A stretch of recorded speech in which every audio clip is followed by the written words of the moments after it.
Hey kids!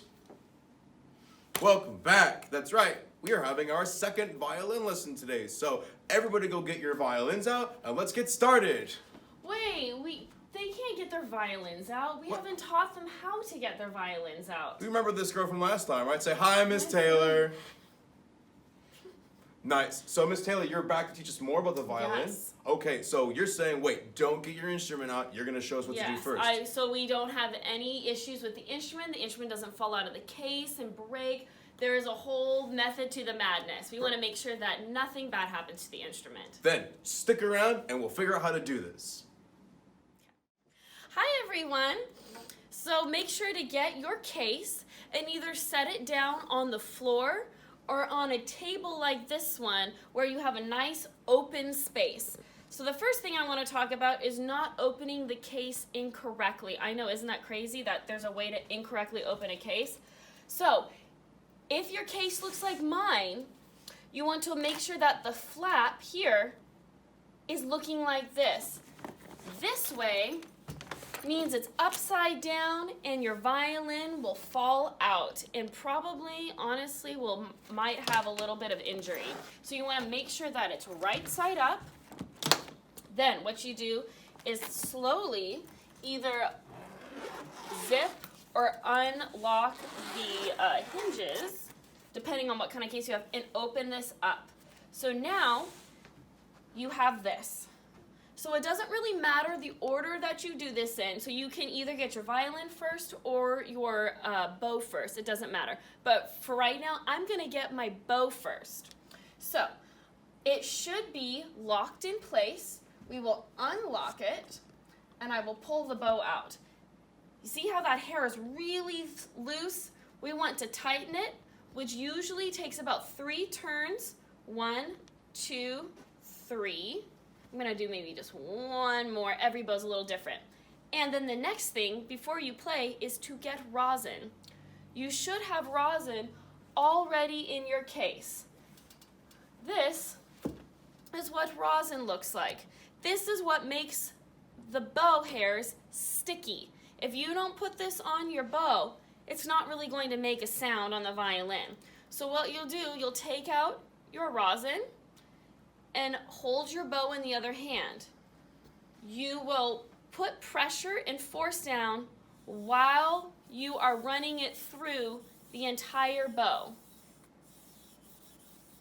And make sure really to press down, because a little bit, that is not enough rosin. You want to make sure you are getting all of the hairs covered.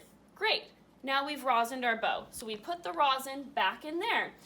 So what we have here would be your shoulder rest. Because remember, you don't keep your shoulder rest on the violin because it just doesn't fit in the case. So I'm going to put my bow down in a safe place. I'm going to undo these, and I have my violin. Then I will put the shoulder rest on correctly. This part, if you don't remember, you put it on your shoulder to go, which way is this? Okay, it's this way. I'm holding onto the neck of the instrument. We don't want to do this and put it down because that could damage the bridge. You don't need a lot of force to put this on, so just have a firm grip on the neck of the violin and gently place the shoulder rest. Now there we go. That is good. So now grab your bow and you are ready to go. Hi everyone. So once we have gotten our violin and bow out of the case, now make sure to have your violin in your left hand and your bow in your right. So what we're first going to do is make sure to put that violin right on your left shoulder.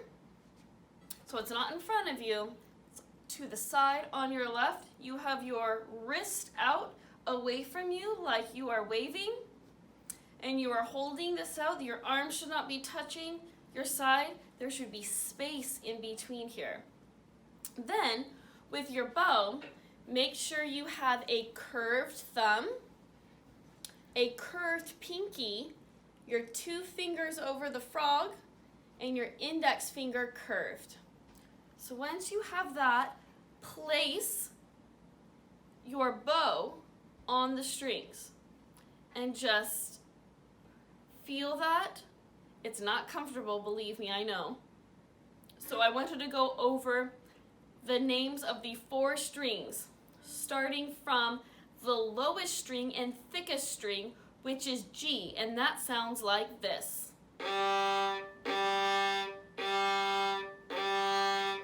Then the next string over is the D string.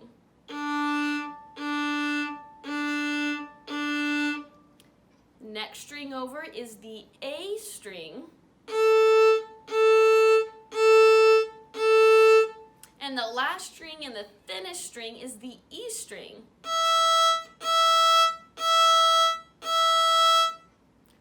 For today, we're going to be playing on the D and A string. So while you are keeping your fingers nice and curved and hovering over the strings, you're not going to press any of them down. You're going to take your bow and place it in between the bridge and the fingerboard. And I just want you to have one long bow stroke of just the open D string, like this. Now your turn. Good. Now we're going to move on to the A string and do the same thing like this.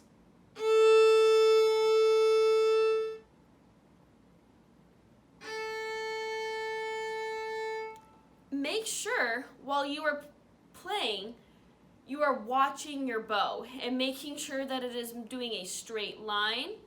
It's not going this way, it's not going this way. It's not being super bumpy like that, because that doesn't sound great. Want a nice, long, even stroke.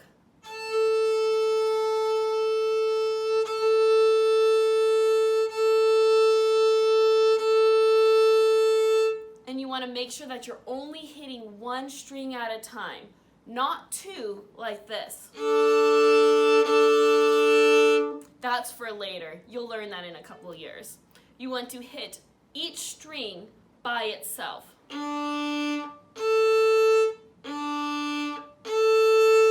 So now what I'm going to do is that I'm going to have you come back over here, and we're going to do a repeat after me game. So we're only going to be playing on the D and A string. So make sure before you play, set your violin down for a second, stretch your arms out. Now get your violin back on your left shoulder, fingers curved. Get your bow hold, curved thumb, curved pinky, 2 fingers on the frog, and curved index finger. I'm going to just be on the D string, but you'll have to listen really close because I might throw something.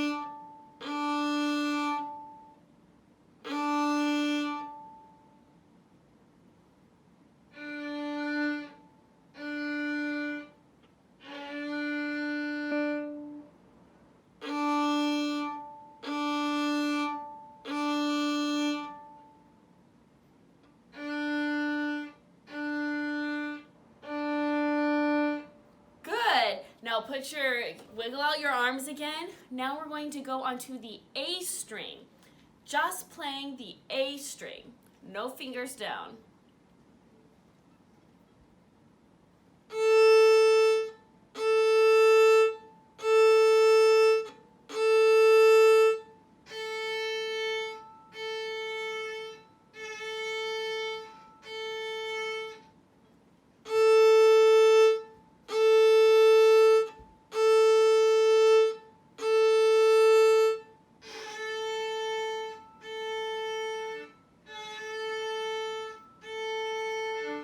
And make sure that you're hitting only the A string, not both strings. That's why I want you to watch your bow and really make sure you're just hitting that one string.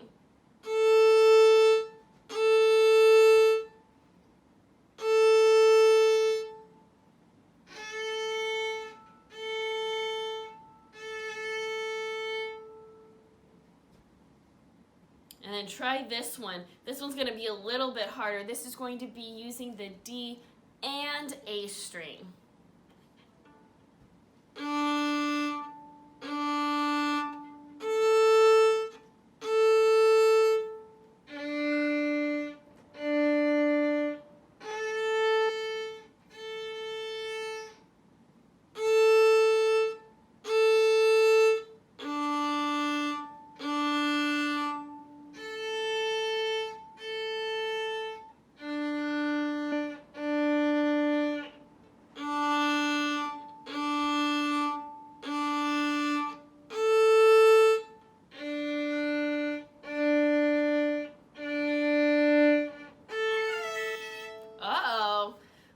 Make sure that we just hit the one string. So when you're going on the A string, make sure to not drop this elbow too far down, because when you do that, then you hit the E string and you get something that sounds like that.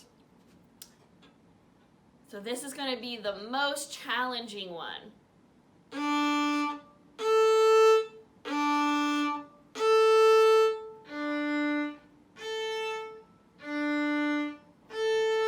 Good. One more time.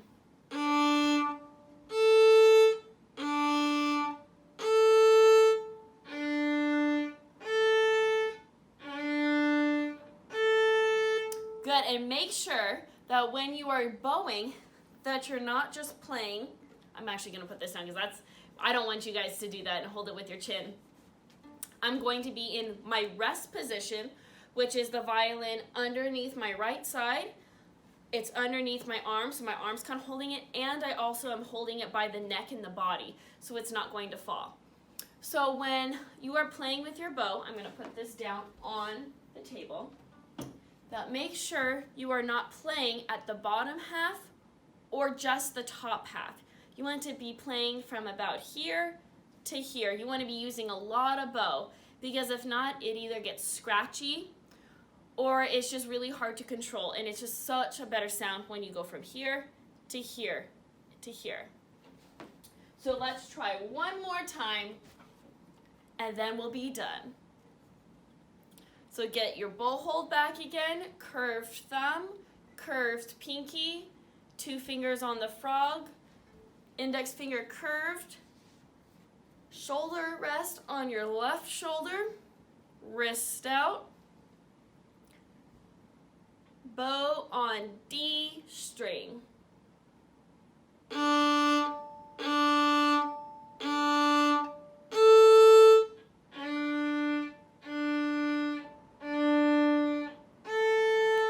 Good. So this is probably something that you should work on for the rest of this week or the next couple weeks, and then we'll be able to move on to the next thing.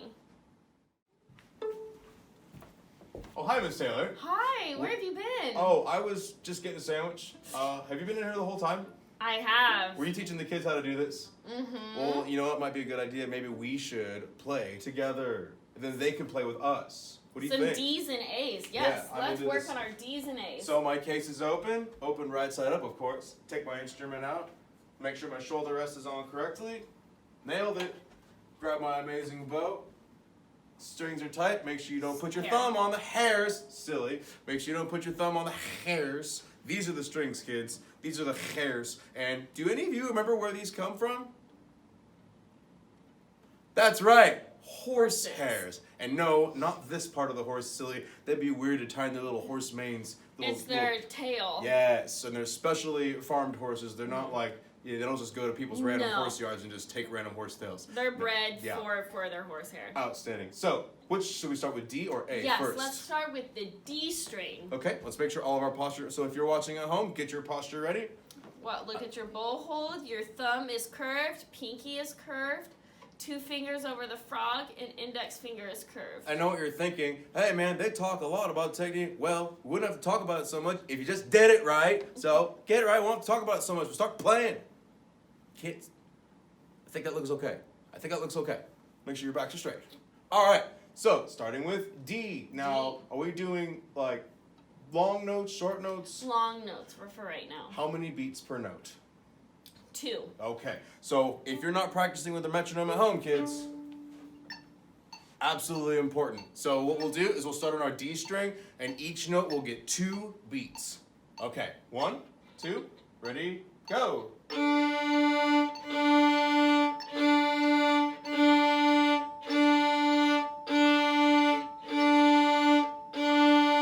Awesome. How'd you do? If it wasn't perfect, that's okay. Go back and do it again.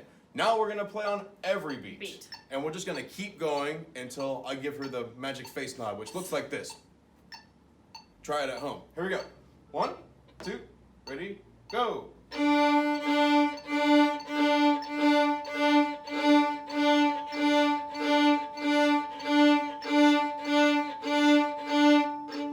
Nice. Pretty good. Should we move to the A string now? Yes, let's do the A string. This is a little hard to hear. I'll try to turn it up a little bit. Or do we need it? I think it's okay for now. We've been doing this for a long time, That's true. but if you're just getting started, it's always best to have one of these out. Okay, so now we're on our A string. A string. Can we hear everybody's A first? Let's all play A together. Ready?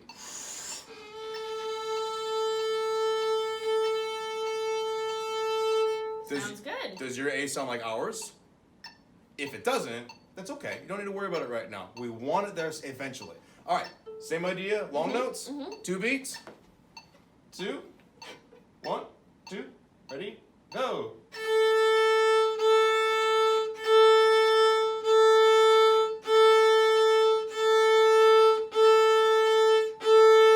Woohoo! Hey man, I think you're getting the hang of this. I think you are too. I hope. You're a kindergartner. And if you're struggling, that's okay too. Now every beat, right? Every single beat. Here we go. 2, ready, go.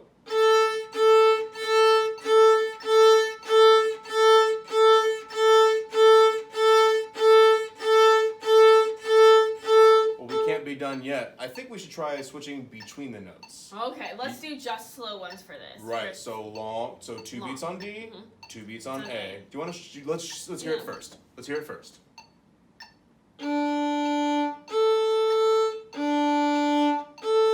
That sounds a lot like a song. Don't know what song it is though.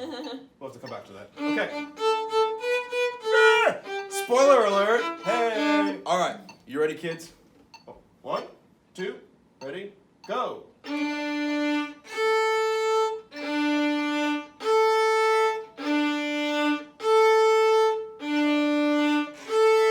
That's one thing I actually forgot to mention. Now, it might make sense to some of you to re-attack the note each time with a downstroke like this.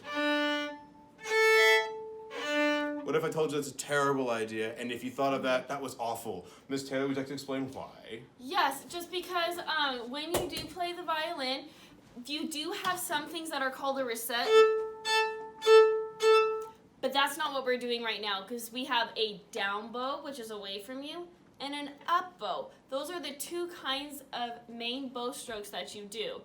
So, and it just makes it the easiest just to, what it's called, take it as it comes. Down, up, down, up, down, up. It's so much easier than down, down, down. You'll get behind, and especially when you go on the D and A. So you want downstroke on the D. Always start down bow. Always start down bow, but then when you play your A string, you go up bow. Let's do it together. Let's do it together with this lovely metronome. 1, 2, 1, 2, ready, go. Down, up, down, up, down, up, down. We got away from the metronome, that's my fault. That's my fault. But this time, should we go ahead and take it to the next level? What's the next level? D, A, G, Oh, A. D, A. Okay, got it. You know, just because I can't hear this very well, I'm just going to turn it up. Yeah. Again, when you're practicing at home, you'd have it right in front of you, but we don't want to... And not have 2 people playing. So. But yeah, that's, This is fun for everybody, isn't it, kids? Okay, so this is our challenge of the day. Are you ready, kids? Let's go maybe just a tad bit slower. Yes. Just a tad bit. I like your idea, Miss Taylor. Let's see. 1, 2, 3, 4.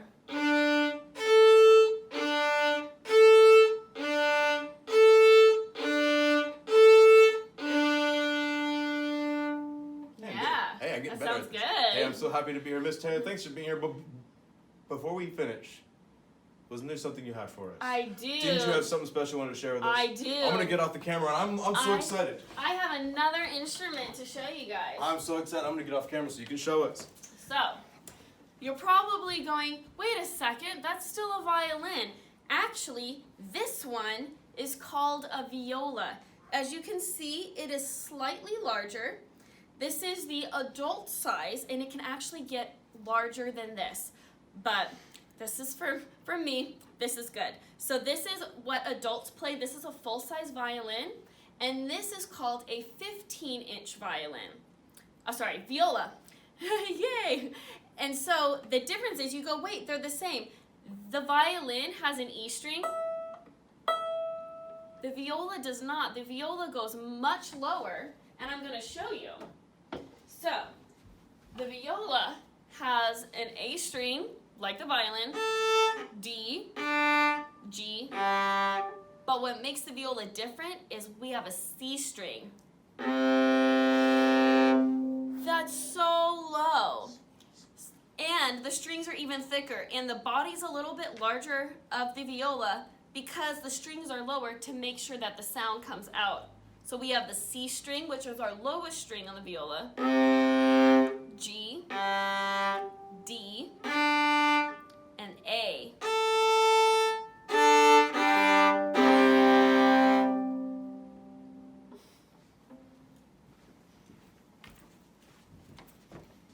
That's the viola, kids. It's only a little bit bigger, but again, you have another note that is much deeper, so you can play some different stuff. That's all the time we have for today, kids. I hope you had a good time. Say bye, Miss Taylor. Bye. And then you guys go, bye, Bye. kids.